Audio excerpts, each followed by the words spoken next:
بسم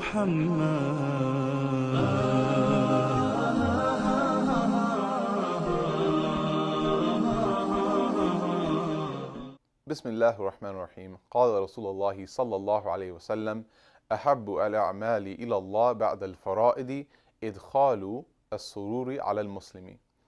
The Prophet Muhammad sallallahu alaihi wasallam said that the most beloved and loved actions and deeds to Allah subhanahu wa ta'ala after the obligations is to bring delight and happiness to a fellow believer or another believer. In this really amazing hadith, the Prophet Muhammad sallallahu alaihi wasallam is giving us an extremely insightful look into the character, into the ethics of a believer, especially in regards to their fellow believers.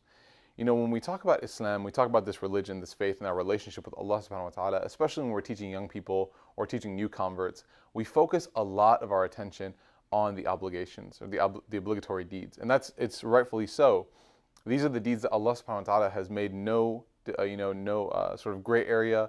There's absolutely no ifs, ands, or buts, that these are the actions that we have to do.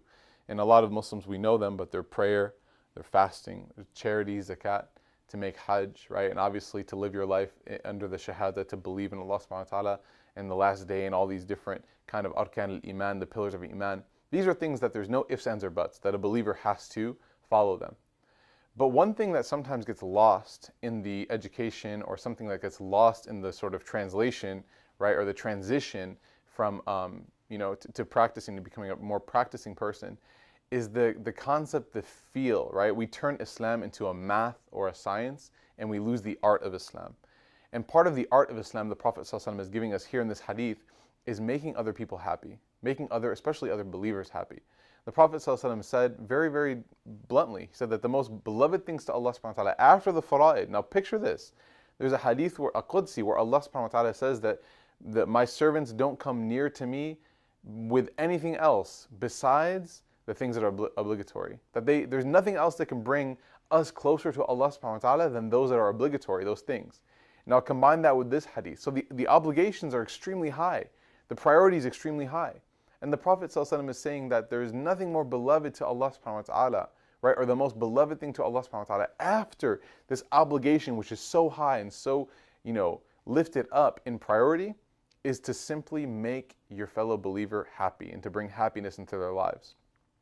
And so we have to really, really understand this, and we have to train our young people, and we have to train for all of you students of knowledge who are trying to study more, or for all of you, people who are giving khutbah, or giving speeches, or teaching, or studying Islam, or becoming a more active Muslim in whatever way. If you're becoming more active, watching your YouTube videos and all that stuff, listening to your podcasts, don't lose the art of this faith, right? This sort of soft sciences, if you will, to make other people happy, to make other believers happy, whatever way that is, right? Whether it's buying them a gift, whether it's taking them out, whether it's listening to them when they need to talk to somebody. Don't lose that. Don't lose that. The other side of this hadith, which is beautiful, is that there is a sort of balance. And even verbally, if you're reading the hadith, you'll see that it's almost dedicated to two different subjects, and it's cut right down the middle. That the Prophet ﷺ is saying that this making people happy, this concept of making people happy, only comes after the obligations have been established. That you can't focus all of your faith and all of your relationship with Allah on being a quote-unquote good person without fulfilling the rights and responsibilities of your relationship with Allah subhanahu wa ta'ala. Because there's kind of this new sort of trend now of, I'm spiritual but I'm not religious, right? I make people happy and I do the right thing, but my relationship with Allah subhanahu wa ta'ala is on my own basis. That I don't take anything from Him, any recommendations from Him. I only take this sort of good ethics from my own perspective. But we have to understand that part of being a created being, right? Part of being subservient to the Creator and thankful to the Creator, Allah subhanahu wa ta'ala, the one who provides for us, is fulfilling our obligations with Him. That we can't just take one part of this hadith and leave the other part, whether it's the obligations or whether it's the making people happy. We have to put both of them together.